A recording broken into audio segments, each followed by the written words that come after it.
നിങ്ങൾക്കറിയാമോ, ഇന്ത്യയും പാകിസ്ഥാനും നേർക്കുനേർ വന്നാൽ അംഗബലം കൊണ്ടും ആയുധശേഷി കൊണ്ടും ആർക്കാണ് മുൻതൂക്കമെന്ന്?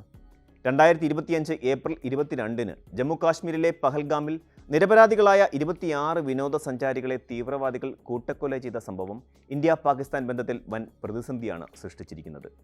ആണവായുധ ശേഷിയുള്ള ഈ രണ്ട് അയൽരാജ്യങ്ങൾ തമ്മിലുള്ള പിരിമുറുക്കം ഒരു സൈനിക സംഘർഷത്തിലേക്ക് നീങ്ങുമോ എന്ന ആശങ്ക ലോകമെമ്പാടും ഉയർന്നിട്ടുണ്ട്.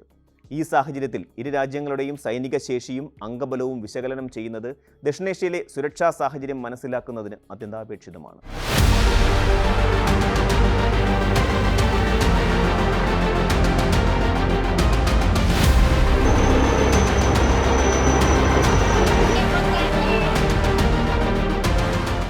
പഹൽഗാം ആക്രമണത്തിന് ശേഷം ഇന്ത്യ ശക്തമായ നയതന്ത്ര നടപടികൾ സ്വീകരിച്ചു. ഇതിൽ 1960-ലെ സിന്ധു നദീജല കരാർ താൽക്കാലികമായി നിർത്തിവെക്കുകയും അട്ടാരി അതിർത്തി അടയ്ക്കുകയും പാകിസ്ഥാൻ പൗരന്മാർക്കുള്ള വിസ റദ്ദാക്കുകയും പാകിസ്ഥാൻ നയതന്ത്ര ഉദ്യോഗസ്ഥരുടെ എണ്ണം പരിമിതപ്പെടുത്തുകയും ചെയ്തിട്ടുണ്ട്.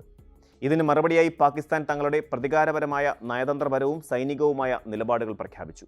1972-ലെ സിംല കരാർ താൽക്കാലികമായി നിർത്തിവെക്കുകയും തീരദേശത്ത് മിസൈൽ പരീക്ഷണം നടത്തുകയും ഇന്ത്യയുമായുള്ള വ്യാപാര വിസ സൗകര്യങ്ങൾ നിർത്തിവെക്കുകയും ചെയ്തിട്ടുണ്ട്. പഹൽഗാം ആക്രമണം ഇരു രാജ്യങ്ങളും കടുത്ത നിലപാടുകൾ സ്വീകരിക്കുകയും സൈനികപരമായ നീക്കങ്ങൾ നടത്തുകയും ചെയ്യുന്ന സാഹചര്യത്തിൽ നിലവിലുള്ള സംഘർഷാവസ്ഥയെ കൂടുതൽ വഷളാക്കിയിരിക്കുകയാണ് കാര്യങ്ങൾ. ഈ നീക്കങ്ങൾ 4 യുദ്ധങ്ങളുടെയും കാശ്മീർ വിഷയത്തിലെ തർക്കങ്ങളുടെയും പശ്ചാത്തലത്തിൽ സ്ഥിതിഗതികൾ കൂടുതൽ സങ്കീർണമാക്കിയിരിക്കുകയാണ്. ഇരു രാജ്യങ്ങളുടെയും സൈന്യങ്ങളും ഉയർന്ന ജാഗ്രതയിലാണ്. ഈ പ്രതിസന്ധിയുടെ ഭാവി ഗതിയെയും ദക്ഷിണേഷ്യയിലെ മൊത്തത്തിലുള്ള സുരക്ഷാ സാഹചര്യത്തെയും വിലയിരുത്തുന്നതിന് ഇരു രാജ്യങ്ങളുടെയും സൈനിക ശേഷി മനസ്സിലാക്കേണ്ടത് നിർണായകമാണ്. 2025-ലെ ഗ്ലോബൽ ഫയർ പവർ ഇൻഡെക്സ് അനുസരിച്ച് ലോകത്തിലെ ഏറ്റവും ശക്തമായ സൈന്യങ്ങളിൽ ഇന്ത്യ 4-ാം സ്ഥാനത്തും പാകിസ്ഥാൻ 12-ാം സ്ഥാനത്തുമാണ്. 60-ലധികം ഘടകങ്ങൾ പരിഗണിച്ചാണ് ഈ റാങ്കിംഗ് തയ്യാറാക്കിയിരിക്കുന്നത്. ഇന്ത്യക്ക് 14,55,550 സജീവ സൈനികരും 11,60,000 കരുതൽ സൈനികരുമുണ്ട്. ഇത് ലോകത്തിലെ തന്നെ 2-ാം സ്ഥാനമാണ് ഇന്ത്യക്ക് നൽകുന്നത്. ഇന്ത്യയിൽ ഏകദേശം 25,27,000 അർദ്ധസൈനിക വിഭാഗങ്ങളുണ്ട്. അതേസമയം പാകിസ്ഥാന് ഏകദേശം 6,54,000 സജീവ സൈനികരും 5 ലക്ഷത്തോളം അർദ്ധസൈനിക വിഭാഗങ്ങളുമുണ്ട്. 7-ാം സ്ഥാനത്താണ് നിലവിൽ പാകിസ്ഥാൻ. ഇന്ത്യയുടെ സൈനികരുടെ എണ്ണം പാകിസ്ഥാനെ അപേക്ഷിച്ച് ഏകദേശം ഇരട്ടിയാണ്. ഇത് കരയിലെ വലിയ തോതിലുള്ള സൈനിക നീക്കങ്ങൾക്ക് ഇന്ത്യയെ പ്രാപ്തമാക്കുന്നുണ്ട്. 2025-26-ലെ ഇന്ത്യയുടെ പ്രതിരോധ ബജറ്റ് ഏകദേശം $79 ബില്യൺ, അതായത് ഏകദേശം 6.8 ലക്ഷം കോടി രൂപ. ഇത് മുൻവർഷത്തേക്കാൾ 9.5% വർധനമാണ് കാണിക്കുന്നത്. ഏകദേശം $7.6 ബില്യൺ മാത്രമാണ് പാകിസ്ഥാൻ്റെ പ്രതിരോധ ബജറ്റ്. അതായത് ഇന്ത്യയുടെ പ്രതിരോധ ബജറ്റ് പാകിസ്ഥാൻ്റെ 10 മടങ്ങാണ് എന്നർത്ഥം. ഈ സാമ്പത്തിക അന്തരം ഇന്ത്യക്ക് കൂടുതൽ ആയുധങ്ങൾ വാങ്ങാനും ആധുനികവൽക്കരണം നടത്താനും സൈനിക ഉപകരണങ്ങൾ പരിപാലിക്കാനും കൂടുതൽ ശേഷി നൽകുന്നുമുണ്ട്. ഇന്ത്യയുടെ കയ്യിൽ അത്യാധുനിക T-90 ഭീഷ്മ ടാങ്കുകളും തദ്ദേശീയമായി നിർമ്മിച്ച അർജുൻ ടാങ്കുകളും ഉൾപ്പെടെ 4221 ടാങ്കുകളുണ്ട്. പാകിസ്ഥാനിൽ താരതമ്യേന കുറഞ്ഞ 2627 ടാങ്കുകളാണ് ഉള്ളത്. കൂടാതെ ഇന്ത്യക്ക് 1,48,000-ലധികം കവചിത വാഹനങ്ങളുണ്ട്. കരയിൽ ഇന്ത്യയുടെ യാന്ത്രിക ശേഷി പാകിസ്ഥാനെ അപേക്ഷിച്ച് 3 ഇരട്ടി ശക്തമാണ്. ഇത് യുദ്ധത്തിൽ ഇന്ത്യക്ക് വലിയ മുൻതൂക്കം നൽകുന്നുമുണ്ട്.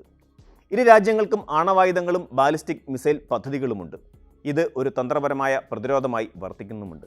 5200 കിലോമീറ്ററിലധികം ദൂരപരിധിയുള്ള അഗ്നി 5 മിസൈൽ ഇന്ത്യ വികസിപ്പിക്കുകയും വിന്യസിക്കുകയും ചെയ്തിട്ടുണ്ട്. ചൈനയെയും പാകിസ്ഥാനെയും നേരിടാൻ 10,000 കിലോമീറ്റർ ദൂരപരിധി ശേഷിയുള്ള അഗ്നി 6 മിസൈലിൻ്റെ നിർമ്മാണത്തിലുമാണ് ഇന്ത്യ ഇപ്പോൾ. നിലവിൽ 160-നും 200-നും ഇടയിൽ ആണവായുധങ്ങൾ ഇന്ത്യക്കുണ്ട്. പാകിസ്ഥാൻ്റെ ഏറ്റവും ദൂരപരിധിയുള്ള മിസൈലായ ഷഹീൻ 3-ന് ഏകദേശം 2750 കിലോമീറ്റർ ദൂരപരിധിയുണ്ട്. എന്നാൽ 3000 കിലോമീറ്ററിലധികം ദൂരപരിധിയുള്ള ദീർഘദൂര ബാലിസ്റ്റിക് മിസൈൽ സാങ്കേതികവിദ്യ വികസിപ്പിക്കാൻ അവർ സജീവമായി ശ്രമിക്കുന്നുമുണ്ട്. ഇതിന് ചൈനയുടെയും ബെലാറസിൻ്റെയും ഒക്കെ സഹായം അവർക്ക് ലഭിക്കുന്നുണ്ടെന്ന് റിപ്പോർട്ടുകളും സൂചിപ്പിക്കുന്നു. 170-നും 180-നും ഇടയിലാണ് പാകിസ്ഥാൻ്റെ ആണവായുധ ശേഷി.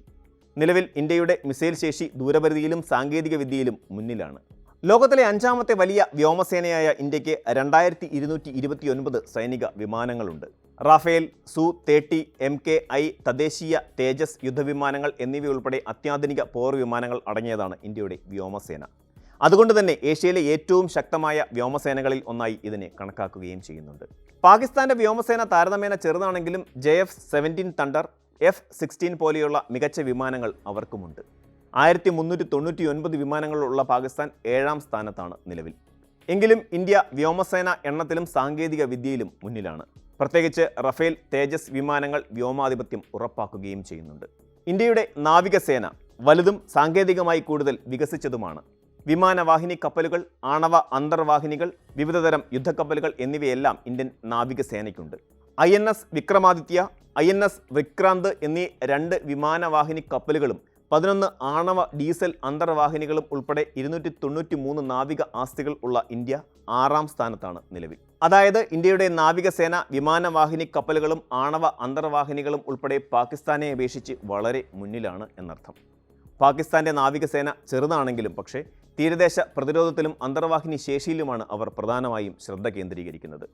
8 ഡീസൽ അന്തർവാഹിനികൾ ഉൾപ്പെടെ 121 നാവിക ആസ്തികൾ ഉള്ള അവർ നിലവിൽ 27ാം സ്ഥാനത്താണ്. റഷ്യ, ഫ്രാൻസ്, ഇസ്രയേൽ, US എന്നിവരാണ് ഇന്ത്യയുടെ പ്രധാന ആയുധ വിതരണക്കാർ.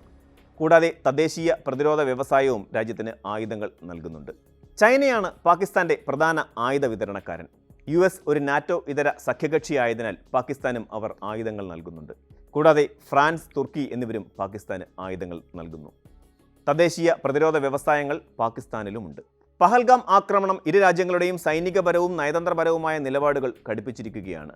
ഭീകരതയ്ക്കെതിരെ യുദ്ധം പ്രഖ്യാപിച്ച പ്രധാനമന്ത്രി നരേന്ദ്രമോദി പഹൽഗാം ആക്രമണം ആസൂത്രണം ചെയ്യുകയും നടപ്പാക്കുകയും ചെയ്തവരെ ഭൂമിയുടെ ഏതറ്റം വരെയും പിന്തുടർന്ന് പിടികൂടുമെന്ന് പ്രതിജ്ഞയെടുത്തിരിക്കുകയാണ്. പ്രതിരോധ മന്ത്രി രാജ്നാഥ് സിംഗ് ഉറപ്പിച്ചതും വ്യക്തമായതുമായ പ്രതികരണം നൽകുമെന്ന് പ്രഖ്യാപിക്കുകയും ചെയ്യുകയും ചെയ്തു. ഇത് സൈനിക നടപടിയുടെ സൂചന നൽകുകയും ചെയ്യുന്നുണ്ടെന്നാണ് റിപ്പോർട്ടുകൾ. ആക്രമണം കഴിഞ്ഞ് 48 മണിക്കൂറിനുള്ളിൽ ഇന്ത്യൻ നാവികസേന അറേബ്യൻ കടലിൽ ബ്രഹ്മോസ് മിസൈൽ പരീക്ഷണങ്ങൾ നടത്തുകയും ഇന്ത്യൻ വ്യോമസേന ആക്രമണം എന്ന് പേരിട്ടിട്ടുള്ള വലിയ സൈനിക അഭ്യാസം നടത്തുകയും കാശ്മീർ അതിർത്തിയിൽ സൈനിക വിന്യാസം ശക്തമാക്കുകയും ചെയ്തു. ഇതിന് പകരമായി പാകിസ്ഥാൻ തീരദേശ മേഖലയിൽ ബാബർ ക്രൂയിസ് മിസൈൽ പരീക്ഷണം നടത്തുകയും അതിർത്തിയിൽ സൈനിക സാന്നിധ്യം വർദ്ധിപ്പിക്കുകയും ചെയ്തിട്ടുണ്ട്. അംഗബലം, ബജറ്റ്, സാങ്കേതികവിദ്യ, പരമ്പരാഗത സൈനിക ശേഷി എന്നിവയുടെ കാര്യത്തിൽ ഇന്ത്യയും പാകിസ്ഥാനും തമ്മിലുള്ള സൈനിക ബലം ഇന്ത്യക്ക് അനുകൂലമാണ്. വലുതും ആധുനികവുമായ സൈന്യം, അത്യാധുനിക മിസൈൽ, ആണവശേഷി എന്നിവ ഇന്ത്യക്ക് തന്ത്രപരമായ മുൻതൂക്കം നൽകുന്നുണ്ട്. പാകിസ്ഥാൻ ചെറുതാണെങ്കിലും മിസൈൽ സാങ്കേതികവിദ്യയിൽ മുന്നേറ്റം നടത്തുകയും ശക്തമായ ഒരു ആണവ പ്രതിരോധം നിലനിർത്തുകയും ചെയ്യുന്നുണ്ട്. ഇന്ത്യ പാകിസ്ഥാൻ സംഘർഷം ആണവ യുദ്ധത്തിലേക്ക് നീങ്ങാനുള്ള സാധ്യത ദക്ഷിണേഷ്യയിലെ സുരക്ഷാ സാഹചര്യത്തെ ഗുരുതരമായി ബാധിക്കും. ഇന്ത്യയുടെ സൈനിക മുൻതൂക്കം ഒരു പരമ്പരാഗത യുദ്ധത്തിൽ വിജയം ഉറപ്പാക്കാമെങ്കിലും പാകിസ്ഥാന്റെ ആണവശേഷി തന്ത്രപരമായ ആശങ്ക സൃഷ്ടിക്കുകയും ചെയ്യുന്നുണ്ട്.